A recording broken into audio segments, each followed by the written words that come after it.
তাদেরকে বাধা দিয়ে আটকে দিচ্ছেন এবং পুলিশের বাধা।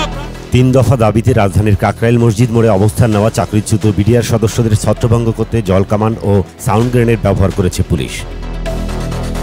সোমবার দুপুরে চাকরিচ্যুত বিডিআর সদস্যরা যমুনা অভিমুখে যাওয়ার চেষ্টা করলে এই ঘটনা ঘটে। পরিস্থিতি নিয়ন্ত্রণে এলাকায় অতিরিক্ত পুলিশ মোতায়েন করা হয়েছে।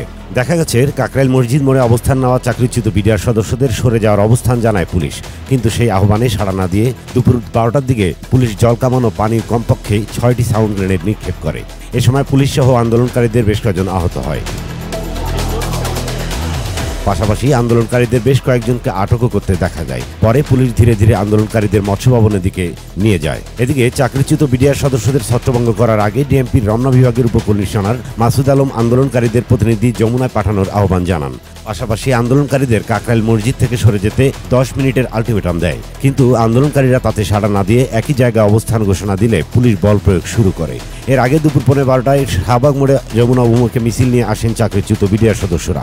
মিছিলটি কাকরাইল মসজিদ মোড়ে এলে সেখানে তাদের বাধা দেয় পুলিশ। পরে সেখানে অবস্থান নেন তারা।